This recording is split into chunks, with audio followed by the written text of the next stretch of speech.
네, 차여신 줄 알고 봉독 드리겠습니다. 신약성경 로마서 11장 33절입니다. 깊도다 하나님의 지혜와 지식에 부요하며 그분의 판단은 측량할 수 없으며 그분의 길은 알아낼 수 없다. 누가 주님의 마음을 알았느냐? 누가 그분의 좋은 자가 되었느냐? 누가 주께 먼저 드려서 주께 되돌려 받겠느냐? 만물이 그에게서 나오고 그분으로 말미암으며 그분께 돌아간다. 그분께 영광이 영원토록 있기를 기원한다. 아멘. 오늘 우리는 로마서 진리의 칭의 복음 그 내용을 총정리하고 또 그 결론으로서의 찬송 내용을 우리가 오늘 본문에서 읽었습니다. 이 찬송을 토대로 해서 12장부터 이제 개진되는 하나님이 만들어내시는 신령한 예배 생활을 우리는 통해서 하나님이 우리 택한 성도들을 어떤 복음의 원리 속에 하나님의 섭리의 경륜 속에서 하나님의 당신의 영광을 보여주시고 당신의 여호와 되심을 우리에게 가르쳐 주시는가 하는 가장 기초적이고 가장 본질적인 복음의 진수가 들어있는 로마서를 지금 우리가 이 오후 시간 확인하고 있습니다. 우리 지난 시간 32절까지 말씀을 통해서 특별히 32절이 로마서 1장 1절부터 31절까지 총 정리하는 본문이라는 것을 여러 차례 강조하면서 32절을 확인했고 우리 오늘 계속해서 이어지는 33절로 36절까지의 그 터져나오는 찬송, 하나님의 그 측량할 수 없으심, 우리의 인간의 상식과 판단과 예측을 훨씬 뛰어넘는 기이한 하나님의 섭리, 그것을 지금 로마서 기자가 지금 노래 부르고 있는 겁니다. 32절 다시 보시면 하나님께서 모든 일을 불순종 가운데 가두어 두신 것은 모든 이에게 긍휼을 베푸시는 것이다. 이게 로마서의 그 복음 내용의 이제 결론입니다. 뭐 성경의 어느 본문이나 다 중요한 거지만은 오늘 본문 11장 32절 요게 바로 앞에 있고 오늘 우리가 읽은 내용이 이제 사도 바울이 복음의 그 내용을 하나님의 기이한 섭리, 하나님의 행하시는 방식을 깨닫고 막 이렇게 터져나오는 찬송이 나온 거죠. 그 바로 앞에 32절이 로마서 전체를 묶으면 요 말씀이다. 이렇게 되어 있습니다. 그러니까 사도 바울이 물론 쓴 거죠. 사도 바울이 쓰지만은 하나님께서 사도 바울의 마음을 감동해서 이렇게 물샐 틈 없는 논리를 가지고 로마서가 기록될 수가 없습니다. 도대체 이게 사람이 썼다고 할 이 논리로 봐도 그 복음의 내용은 뭐 말할 것도 없는 거지만은 그 논리로 봐서도 요 본문의 말씀 앞에 이제 요 본문이 나오고 이제 찬송이 터져 나왔지 않습니까? 깊도다 하나님의 지혜와 지식에 부요하며 우리가 생각한 그 범주를 너무 넘치도록 하나님이 그렇게 작정을 하셔서 하셨는데 그 내용이 뭔가 하면은 요 내용을 이렇게 압축하면 요 내용입니다. 앞에 로마서 앞부분에 서론에서 약속의 복음, 하나님의 복음은 선지자를 통해서 약속하신 것이라 해서 종교 개혁자들이 로마서 1장 17절에서 믿음으로 말미암은 의인은 살리라. 그걸 로마서의 핵심 구절로 끌어당겼지 않습니까? 그거는 로마서의 근본 핵심 요절이 아니라 부차적인 요절은 될 수 있죠. 우리가 하나님 주시는 믿음으로 우리가 의롭게 된다 하는 것은 부차적 진리는 되지만 그 칭이라는 거 하나님 주시는 믿음으로 의롭게 된다는 거는 더 근본적으로 앞에 약속이 있는 거죠. 그래서 로마서 앞부분에 복음은 하나님의 복음인데 이것은 옛적의 선지자들로 하나님이 구약에서 이미 약속하신 것이라. 약속은 하나님의 작정이다 이 말 아닙니까? 하나님의 계획이었고 그 계획을 예수 그리스도 칭의 사건, 십자가 사건을 통해서 택한 백성을 의롭게 하심으로 하나님의 은혜를 드러내는 그 계획 속에 지금 진행되고 있다. 하나님이 살아계시고 그의 영광을 보여주기 위해서 이렇게 약속으로 출발한다 하는 걸 이미 로마서 확인했지 않습니까? 그런데 그 약속이 이루어지는 일은 약속의 성취, 모든 건 언약 성취인데 약속 혹은 언약 성취인데 이루어지는 그 순서가 우리 창세기 우리 지난 크리스마스도 확인돼 저녁이 되며 아침이 되니 첫째 날 이르더라 해서 하나님께 한번 불순종 가운데 가두십니다. 저녁이 오는 거죠. 밤이 오는 거죠. 어둠이 하나님의 언약 성취의 순서가 그래 되어 있습니다. 하나님의 뜻을 이루실 때 가나안 땅을 그냥 주시는 게 아니라 어디를 먼저 집어넣습니까? 어디를? 예, 애굽에다가 집어넣습니다. 애국에 집어넣어서 이스라엘 백성들의 자신들의 힘과 자신들의 의로는 도저히 나올 수 없게 한다. 그걸 하나님께서 죄 가운데 혹은 불순종 가운데 가두신다라고 로마서는 그렇게 표현하는 거죠. 그러니까 우리는 로마서 지금 한 권을 공부를 하지만 사실은 성경 전체 하나님의 언약 성취 섭리가 우리 머릿속에서 왕왕왕왕 돌아가고 있는 거죠. 뭐 하나님께서 가나안 땅을 약속으로 줄 터인데 뭘려고 그렇게 그 야곱의 그 아들들이 요셉을 그저 팔아 넘기는 그 극악한 죄악을 행하고 요셉이 그 고통을 치르고 감옥에서 얼마나 그 어려움을 겪었습니까? 그러나 하나님께서 그 일을 통해서 하나님의 작정한 당신의 영광을 살아계심을 그 위대한 능력을 보여주고 있는 거지요. 너희들이 의로워서 지금 가나안 땅에 온 게 아니야. 너희들은 죄와 불순종의 머리끝에서 발끝까지 죄악으로 가득 찬 존재야. 그걸 왜 하나님께서 그렇게 하시느냐 말이죠. 그걸 왜 그렇게 가두느냐 말이죠. 우리 백성들을 괴롭히려고 그런 게 아니라는 거죠. 그러니까 복음의 깊이를 모르면 하나님 믿기 어렵습니다. 왜 내가 이렇게 뭐 이런 일을 겪어야 되나? 왜 내가 억울한 일도 겪어야 되나? 왜 이렇게 연단을 우리가 치러야 되냐? 이게 다 우리들의 질문 아니었습니까? 그러나 하나님은 지금 이 마지막 목표점을 향해서 이 종결을 향해서 알파요 오메가 되시기 때문에 알파 처음이요 나중이신 하나님은 어떤 일을 시작하실 때 진행하다가 문제가 이렇게 생기니까 그다음 응급 처방을 하고 또 이래 가다가 이렇게 하고 왔다 갔다 사람은 그렇지 않습니까? 무슨 일하다가 장애물이 생기면 못 가고 또 방해자가 생기면 서야 되고 뭐 이렇게 인간은 절대자가 아니기 때문에 나와 다른 상대적인 무엇이 생기면 언제나 그 제동이 걸립니다. 하나님은 안 걸립니다. 하나님은 처음 약속한 것이 하나도 어김없이 이 마지막 목표점을 향해서 하나님 여호와 되심 이걸 드러내기 위해서 무궁한 영광을 드러내기 위해서 하나도 걸리지 않습니다. 그래서 이사야 선지자가 내가 행하리니 누가 막을 것이냐 이렇게 이사야가 하늘 메시지를 갖고 막 그 당시에 이스라엘 백성들 범죄하는 백성들에게 퍼부어 내리꽂는 말씀이 하나님의 위대하심 그의 살아 존재하심 그의 신실한 언약적 성취 이런 것들 이사야에서 막 터져나가지 않습니까? 로마서는 똑같은 메시지 똑같아요.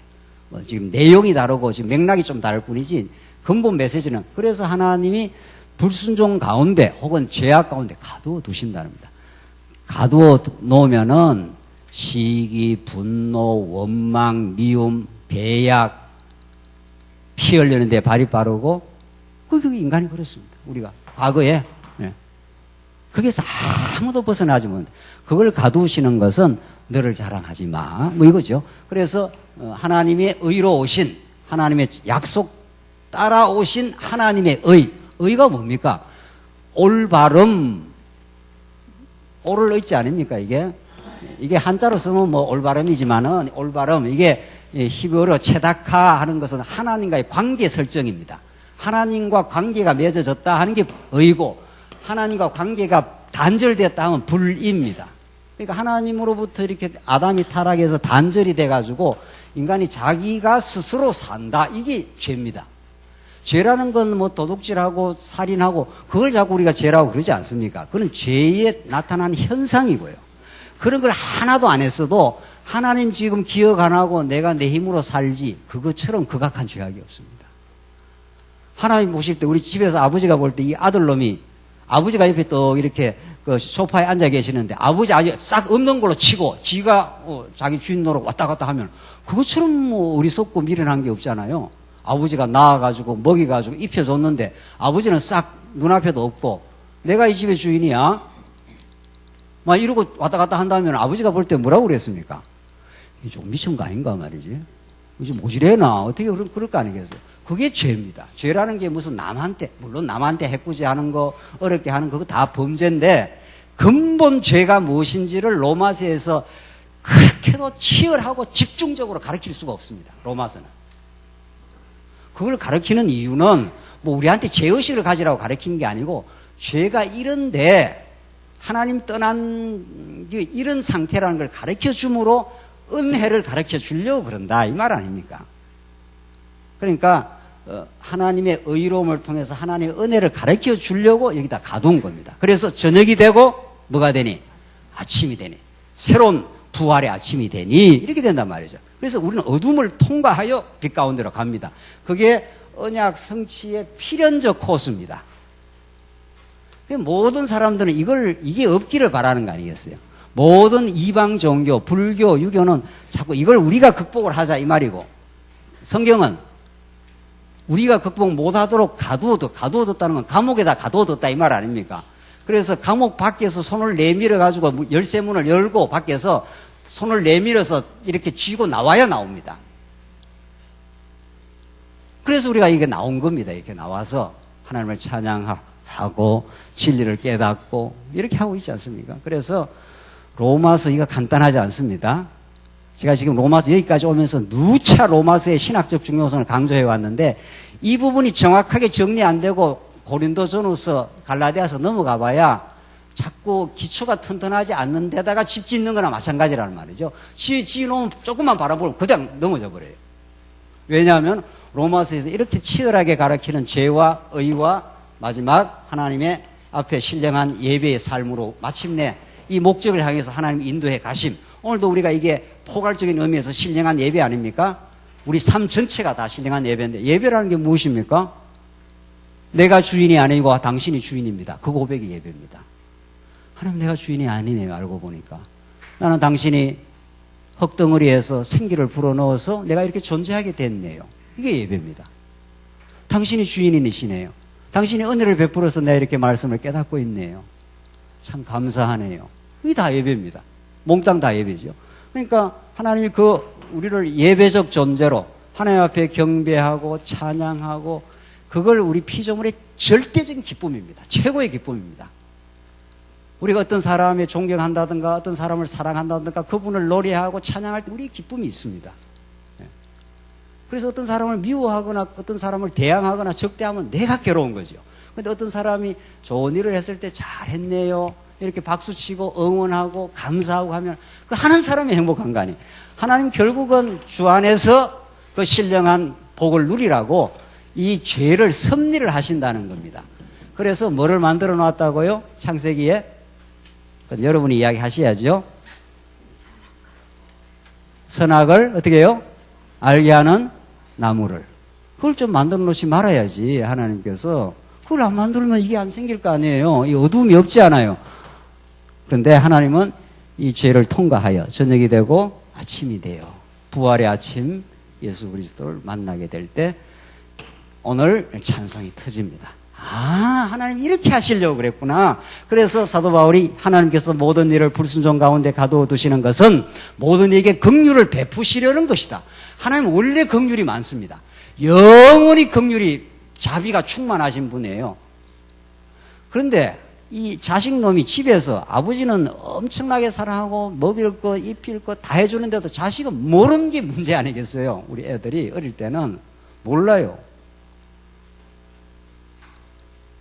그러니까 모르니까 알게 하려면 어떻게 해야 되겠어요? 집에 그 좋은 집에서 한번 보내야 될 거 아니겠어요? 그래서 무전여행을 한번 보내든지 집 나가면 뭐라고요? 개고생이구나. 이걸 한번 경험하고 와야 우리 아이가 군에 갔다가 첫 휴가를 왔는데 이제 첫 휴가 온다고 해서 집에다 풍선 달고 웰컴 집에 온 걸 환영한다고 뭐 이렇게 프랭카드 하나 작은 거 하나 붙이고 이제 거의 올 시간이 다 됐습니다. 이제 좀 있어 온다고 그랬는데 뭐 지금 이제 도착해서 뭐 전철역에서 온다는 거예요. 보는 것도 이제 얼마나 그 기분이 감사합니까? 좋고. 집에 문 열고 들어오자마자 아, 집에 이렇게 좋은 줄 몰랐다고. 이게 군에 가기 전에 원망 바가지로 한 친구거든요. 집에 뭐가 부족하니 이러다가 생고생을 한번 하고 그러니까 간단한 거죠. 인생 복잡하지 않습니다. 고생 바가지 하고 나면 하나님 떠나서 살아보면 아니구나. 하나님 떠나고 살아보면 천하 없는 걸 이 땅에 가져도 마음이 공허하구나. 혼돈스럽구나. 그걸 경험하고 예수님 안에 있는 것이 이렇게 좋구나. 집에 돌아오니까 이렇게 좋구나. 하나님 아버지 품에 사는 게 이렇게 즐겁고 행복하구나. 결국 그거 하나 배우고 가는 겁니다, 우리가. 로마서 전체가 그걸 말하고 인생 전체가 그걸 말하고 이스라엘 백성들에게 가나안 땅에 불렀다가 애굽에 넣었다가 400년을 그 신음 속에 살게 했다가 그 신음이 하늘에 상달되어 때가 참에 그들을 출애굽해 놓으니까 얼마나 찬송이 막 터져나갑니까? 찬송은 내가 부르는 게 아니라 하나님이 어둠의 질곡에 넣었다가 이스라엘 백성들이 그냥 못 나오지 않습니까? 또 나가려면 바로가 또 잡고 또 나가려면 바로의 마음을 하나님이 또 강박해가지고 그 지긋지긋한 400년 종살이를 언젠가 우리는 해방이 될고 이게 이스라엘 백성들의 염원이요 탄원이요 기도요 절규요 그랬습니다. 또 나가려면 또 잡고 또 나가려면 하나님께서 바로의 말을 강박해. 왜 그랬냐 말이야. 이스라엘 백성들을 괴롭히려고 안 해요. 그냥 무슨 묵은 마음이 있어서 하나님께서 그렇게 하시겠냐 말이죠. 뭐가 터지게 하시려고 홍해바다 건너서 홍해바다 앞에까지 오고 뒤에서 하나님께서 바로의 마음을 움직여 가지고 끝까지 막 추적을 하지 않습니까? 앞에는 넘실대는 홍해바다가 있고 들어가면 그냥 죽는 홍해바다가 있고 뒤에는 바로의 군대가 그냥 말발굽이 그냥 진군하듯이 막 밀고 들어오고 그래서 이스라엘 백성은 다 절망했지 않습니까? 야, 이 모세야, 우리를 죽이려고 일로 데리고 왔냐? 근데 죽을 데가 없어. 광야에다 무덤이 없어. 광야에다 무덤 만들려고 우리를 데리고 왔어. 그렇게 모세한테 퍼부어대고 모세한테 퍼부어대는 건 누구한테 퍼부어대는 거예요? 하나님한테 퍼부어대는 겁니다. 하나님 도대체 살아 계시는 거예요? 뭐 하는 것이요? 지금 이런 거죠. 그렇게 원망이 많고 불평이 많은 이스라엘 백성들 하나님께서 바다 속에 길이 있을 줄이야 누가 알았겠냐 말이죠. 세상에. 이게 하나님의 역사가 나타날 때는 우리의 예측과 우리의 생각을 훨씬 뛰어넘습니다. 바다가 열려갖고 길이 될 줄이야 누가 알았겠냐. 그걸 이사야서 모든 서신서가 광야에 길이 나고 바다 속에 길이 난다고 그렇게 말해요. 이게 기적이다 이 말이죠. 그러니까 이스라엘 백성들 거기서 홍해바다 건너니까 막 여호와를 찬양하지 않습니까? 우리 여호와 하나님 우리를 건져내시고 바로의 군대들을 전부 물매장하신 여호와 하나님 찬송하리로다 하면서 막 터져나가잖아요. 그러니까 하나님 찬송을 만드십니다. 왜? 여기다 가둬놨다가 죄의 지긋지긋한 노예 생활 속에서 건져내니까. 그래서 우리는 자유라는 걸 얻었습니다. 그래서 자유는 죄에서의 자유란 말이죠.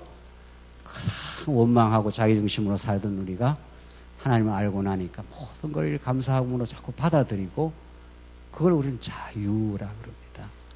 아, 자유와 해방이 이렇게 좋은 거구나. 죄의 종노릇 하는 게 그렇게 괴로운 거구나. 그래서 33절 깊도다 하나님의 지혜와 지식에 부요하며 얼마나 깊은지 모르겠다. 내 생각을 초월해서 그분의 판단은 청량할 수 없으며 그분의 길은 알아낼 수가 없다. 하나님의 지혜가 얼마나 깊고 오묘한지 내 생각에는 이렇게 됐으면 좋겠다. 하지만 하나님 내 생각대로 안 되어서 우리가 얼마나 좌절하고 절망을 합니까? 그런데 하나님의 더 좋은 이렇게 계획을 이미 작정을 해놓고 내 생각대로 뭐가 안 되고 막혔을 때 하나님이 더 좋은 길을 항상 준비해놓고 그렇게 인도해 가신다는 겁니다. 그게 여러분과 저의 지금까지 삶에 한치 오차 없는 그 인도 방식이었습니다. 안 그러면 여러분과 제가 여기 안 앉아 있습니다. 내가 계획한 사업이 뭐 잘 되거나 뭐가 잘 열려갔으면은 그냥 헐헐 날아다니던가 무슨 수가 나죠.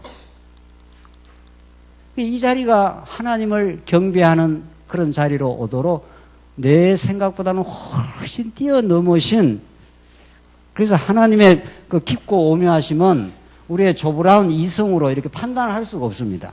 하나님의 이 변수가 워낙 많아서 하나님의 이런 하나의 변수만 동원하면은 내 인생길이 일리 가는 것 같아도 다른 길로 이렇게 움직여지고 작정된 길로 하면서 하나님의 그 깊고 높으심을 사도 바울이 드디어 깨달은 거죠. 왜 인간 세에 이렇게 죄악과 갈등이 이렇게 많았는가?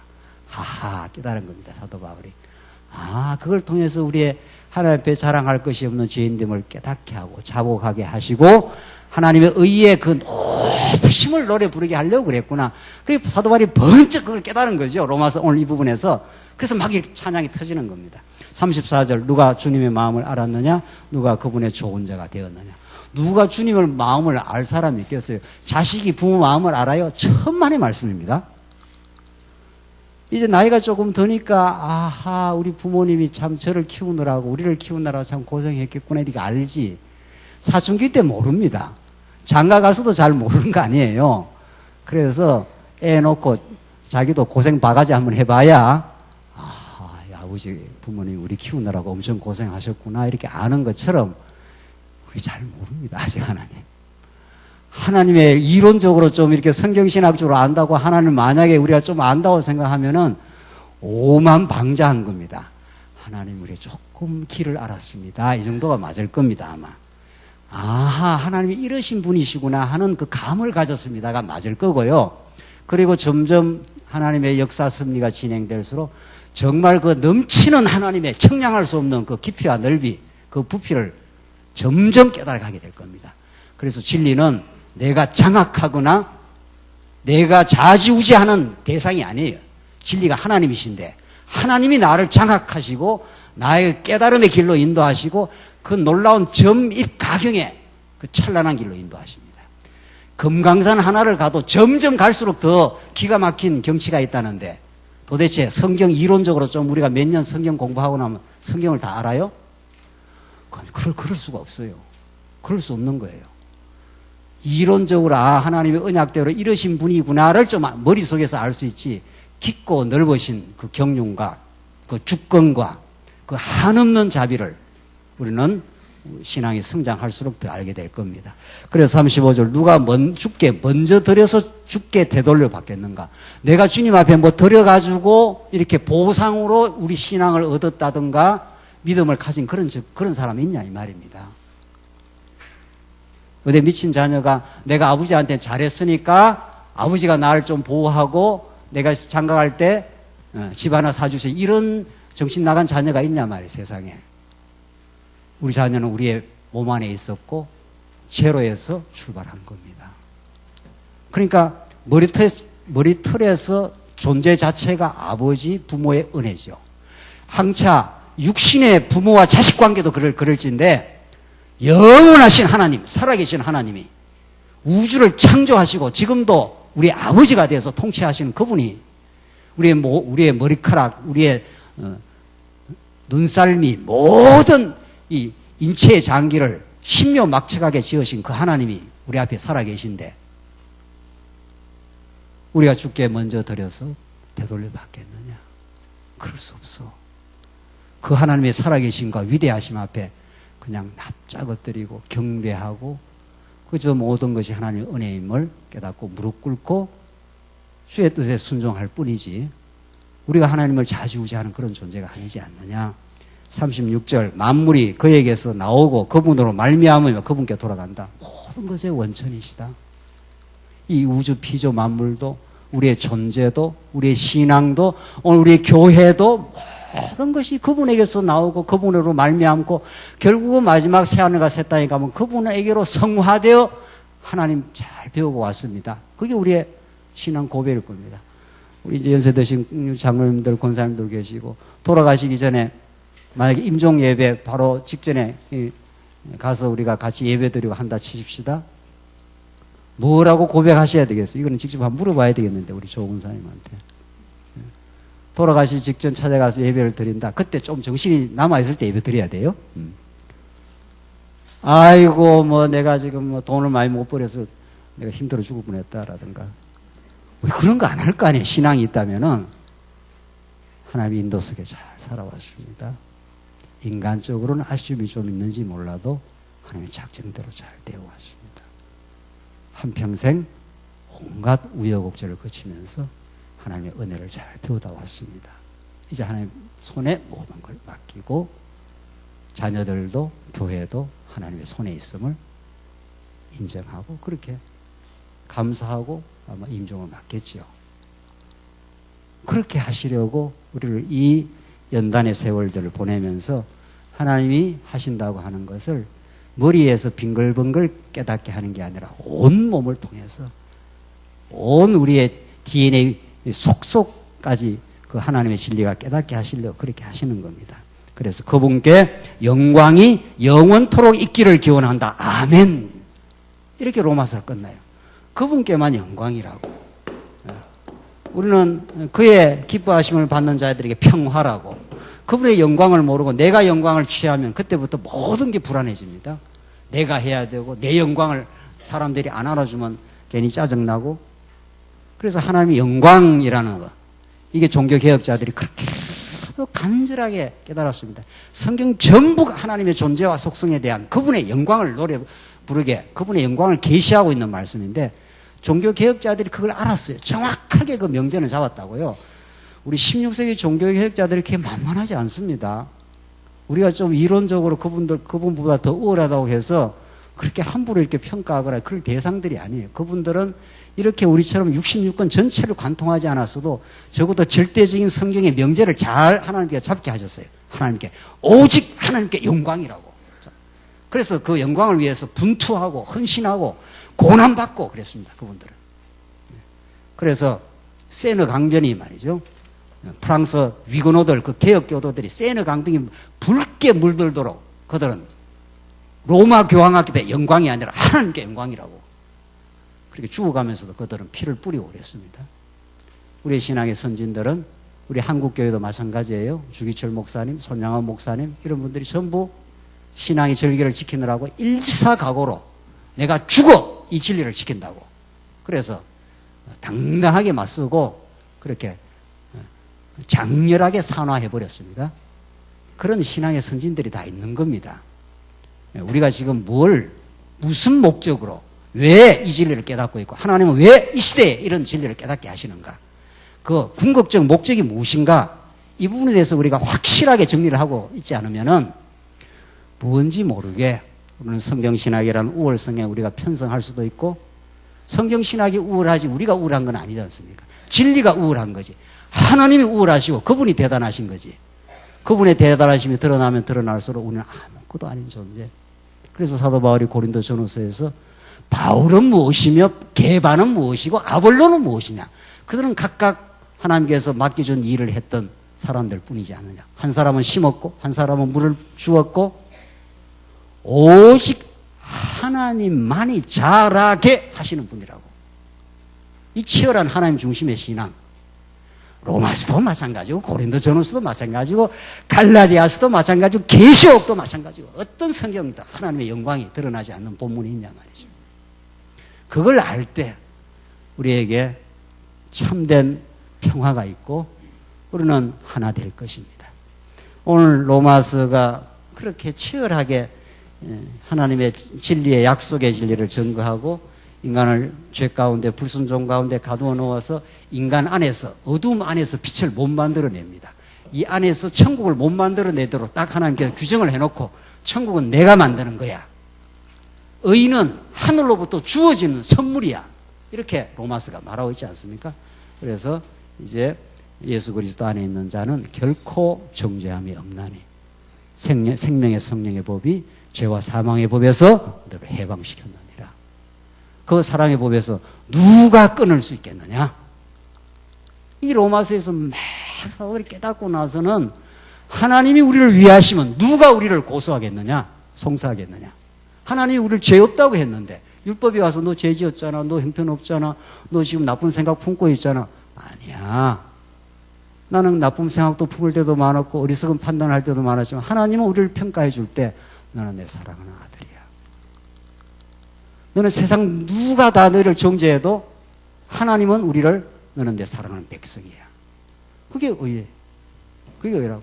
이 사랑의 줄에서 누가 우리를 끊을 수 있겠는가? 환난이나 죽음이나 위협이나 칼이랴. 하나님이 한 번 붙들었는데 그 붙던 강한 손을 누가 놓게 할 수 있겠느냐?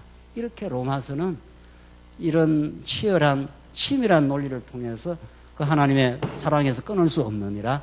깊고 오묘한 하나님의 지혜와 지식에 넘침이 있느니라. 그리고 이제 예배 생활로 우리를 인도해 가십니다. 자, 그러면 여기서 정리를 해야 할 것은 이게 하나님이 만들어내는 이 그러므로 이후에 신령한 예배의 삶인데, 그 신령한 예배의 삶인데, 신령한 예배의 삶이 아닌 건 뭐냐? 이걸 알아야 이게 드러날 거 아니에요. 하나님은 이 땅에서 모든 걸 상대적 방식을 통해서 절대적인 진리를 깨닫게 하는데 그냥 신령한 예배다 하면 감이 잘 안 들어와요. 물론 로마서 12장 쭉 가면 더 이제 구체적인 내용은 나옵니다만 언제나 반대 개념을 알아야 이게 잘 들어온다는 거 아닙니까? 신령한 예배의 삶으로 인도하시는 여호와 하나님이신데 과거는 무슨 예배를 드렸기 때문에 이 신령한 예배를 하나님이 만들어 내시느냐입니다. 이 반대가 뭡니까? 이 반대. 신령한 예배 삶의 반대가.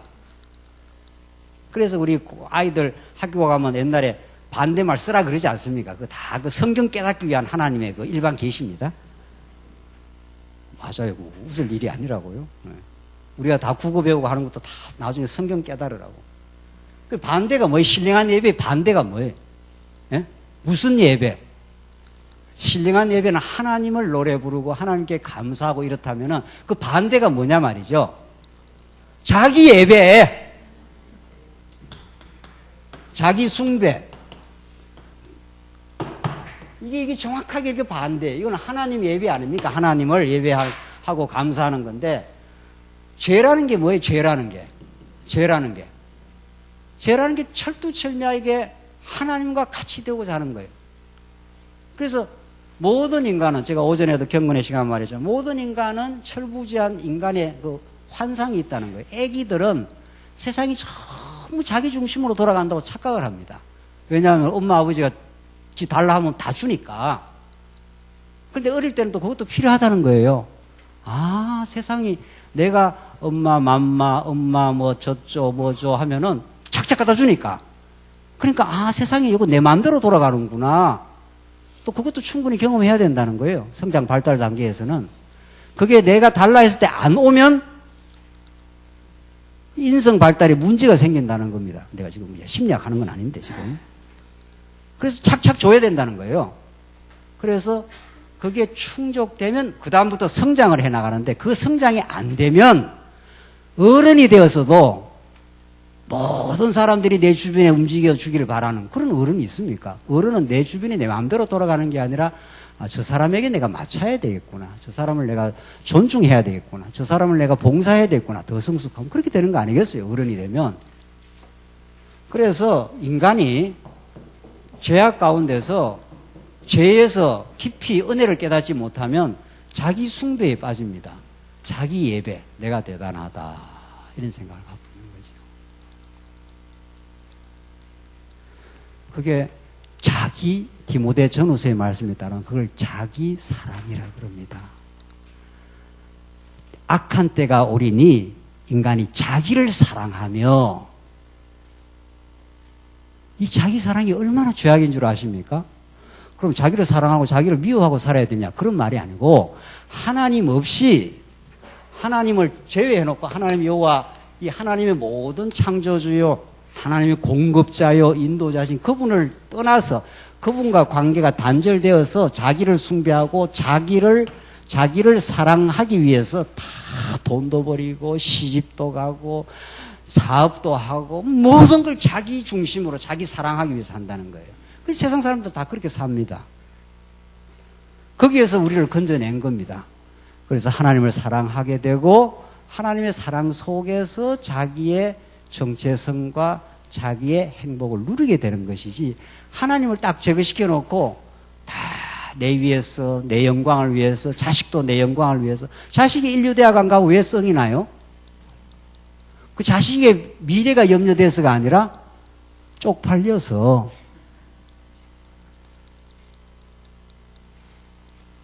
인간이 그런 겁니다. 자식 사랑한다고 그렇게 할 것도 없는 거예요. 따지고 보면은 자식을 사랑하는 게 아니고 나를 사랑해서 자식이 잘 되면은 그걸 자랑하고 싶은 겁니다. 그게 자기 숭배예요. 자기 자랑, 자기 사랑. 이게 죄예요. 이게 죄라고요. 뭐 남의 물건을 훔치고 이건 2차예요. 그래서 이런 사람이 어떻게 행복하겠어요? 어떻게 즐겁겠어요? 자기 숭배를 자기가 대단한 사람인 줄 사람들이 무수한 사람들이 알아줘야 되는데 안 알아준단 말이죠. 그러니까 허영기를 자꾸 부리잖아요. 빌립보서에 보면은 너희가 교회를 할 때 다툼이나 허영으로 하지 마 하는 게 그런 말입니다. 그 남들보다 더 멋있게 보여야 되니까 허영기를 부리고 인류대학을 나와야 되고 크게 사업을 해야 되고 떵떵거리는 권리세를 잡아야 되고 그게 허영기란 말이죠. 그것처럼 속빈 강정이 없어요. 뭐 돈 많고 권력 있는 게 나쁘다는 뜻이 아니라 예수 믿으면 그렇게 할 수도 있어요. 물론 지금 예수 믿으면 그게 중요한 게 아니잖아요. 예수 믿는다는 건 하나님을 알고 자기 숭배와 자기 자랑, 자기 사랑에 빠졌던 허망했던 죄악을 발견하고 아니구나 이게 이것처럼 어리석은 게 없구나. 나라는 존재가 하나님으로부터 말미암고 하나님으로부터 주어지고 하나님으로부터 존재하게 된 인생인데 내가 대단하다. 이게 가능이나 한 이야기냐 말이죠. 신앙을 깨닫고 나면. 그래서 하나님 앞에 의를 덧입어 하나님 사랑합니다. 하나님이 대단하십니다. 하나님이 나의 존재의 근거입니다. 당신으로부터 왔습니다.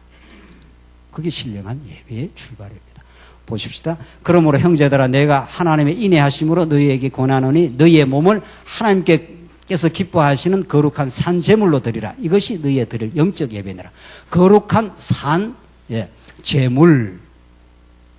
우리를 하나님께서 거룩한 산 제물로 삼아가지고 희생 예수 그리스도의 십자가 제물을 통해서 하나님께 이미 다 충족드리고 우리의 죄악을 다 탕감하시고 우리가 그리스도의 지체가 되어서 우리도 하나님을 섬기는 제물이 된 거죠. 제사장이 우리가 다 된 거죠. 그래서 구약의 제사장이 그렇게도 중요했습니다. 이스라엘 백성은 범죄할 때마다 제사장이 없으면은 하나님과 이스라엘 백성의 관계가 단절이 되지 않습니까?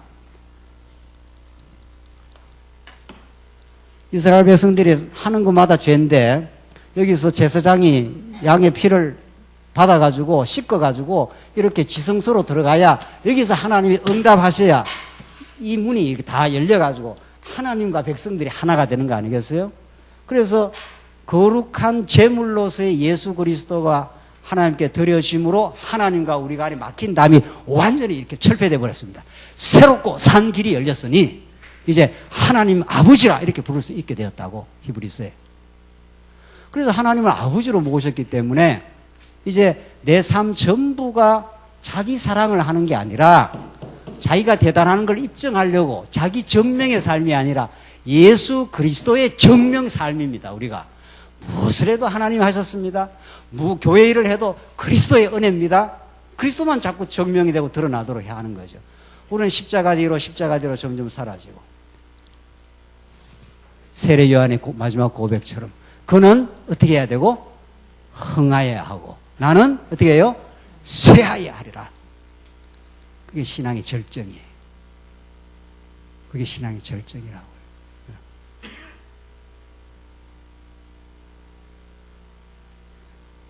그래서 우리는 거룩한 산제물로서 모든 것이 하나님의 당신의 용서하심으로 하나님께 용납받은 인생이기 때문에 내 하는 모든 것들이 당신으로부터 왔다는 걸 인정하고 고백하고 그분의 영광만을 돌리는 자기를 죽이는 삶이죠.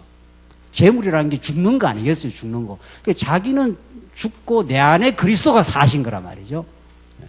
그러니까 내가 점점 낮아지고 죽어지면서 내 안에 그리스도의 영광이 더 영롱하게 오롯하게 드러나는 거죠. 우리 신앙이 자란다는 거는. 그게 그 거룩한 산제물이에요.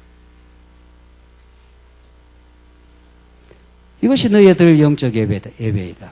그 영적 예배라는 것은 자기의 영광과 자랑은 점점 사라지고 하나님의 영광과 그의 살아계심만이 드러나는 건데 두 번째라기보다도 이 영적 예배의 구체적인 내용이 나오지 않습니까?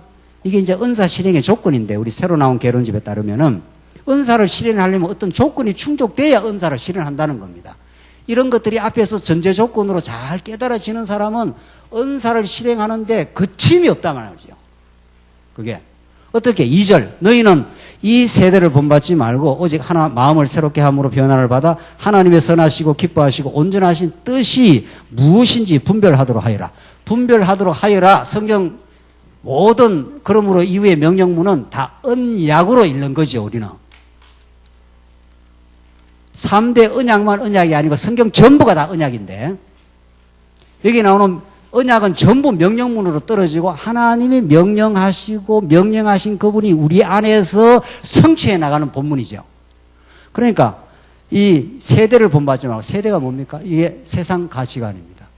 세상 가치관을 다른 한마디로 정확하게 말하면은 세상 가치관을 한마디로 말하면 뭐예요, 그게? 그걸 나중에는 뭐라 그럽니까? 뒷부분에 가면, 신약성경 뒷부분에 가면 세상 가치관, 세속주의적 가치관, 하나님 없이, 정확하게 정의를 내린다면 세속주의는 하나님 없이 스스로 노력해서 행복을 찾겠다. 이게 세속주의입니다. 일체 하나님 없이 스스로 행복을 만들어내겠다고 하는 게 세속주의. 그래서 돈 버리고, 그래서 시집가고, 장가가고, 사업하고, 그래서 때로는 목회도 하고 그런 겁니다. 세속주의라는 것은 일체 하나님으로부터 주어지는 은혜와 기쁨으로 행복과 가치를 누리는 게 아니라 하나님을 딱 제거시키고, 그리고 이 땅에서 자식 인류대학 보내면 아주 가치로운 거죠. 사업을 해서 큰 성공을 하면 아주 좋은 거죠. 그걸 가치라고 느끼는 걸 세속주의라고 그럽니다. 하나님 믿는 사람에게는 자식 인류대학을 가든 안 가든 큰 돈을 벌이든 안 벌이든 그건 가치가 아니에요. 그건 하나님 배우는 하나의 수단이고 방편이지 그걸 가치라고 안 그래요. 천국 가면은 사업 없어요. 천국 가면 인류대학 나왔구나, 이류대학 나왔구나, 그런 거 하나도 없어요. 천국 가면 있겠어요? 천국 가면 없어요. 새하늘과 새 땅에 가면은 큰 집에 살았거나 작은 집에 살았는 거 없다고요. 그 다 쓰잘데기 없는 세상에서 부평적 같이 우리한테 유혹거리 됩니다. 하나님께서 한 번씩 갖다 대요. 네가 날 사랑하나 그 세상 걸 사랑하느냐고 한 번씩 갖다 댄다고요. 그래서 우리가 하나님 믿음이 없으면 안 붙들어주면 그걸 엄청 사랑하죠. 그러면 하나님께서 어떻게 해야 되겠어요?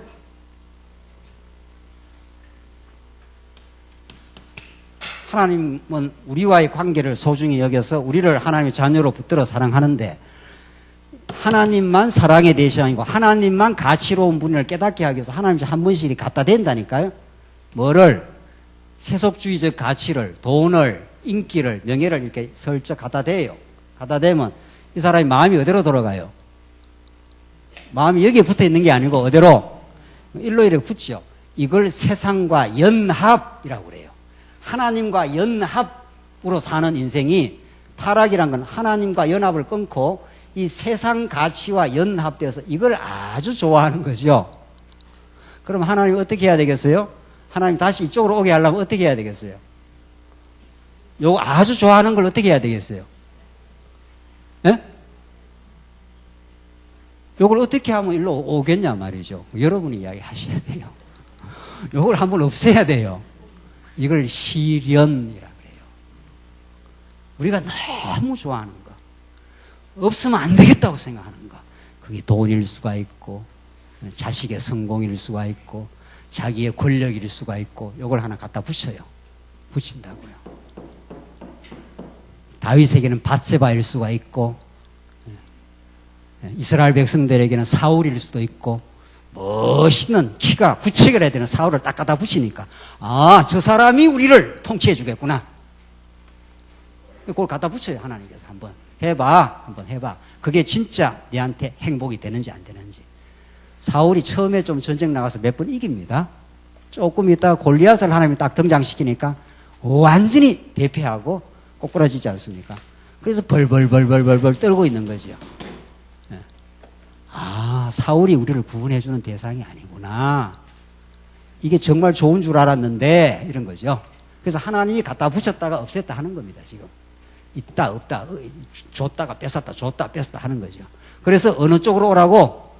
하나님 보내시는 유다 지파에서 난 다윗이니까 골리앗, 아무리 작은 다윗도 골리앗을 때려 눕히고 하나님의 승리를 맛보게 해서, 맞습니다, 하나님이 나를 세우십니다. 하나님의 약속대로 당신이 여호와심을 드러내서 감사합니다. 우리가 좋아했던, 우리가 의지했던 사울이 아닙니다. 그걸 깨닫는 게 신앙생활입니다.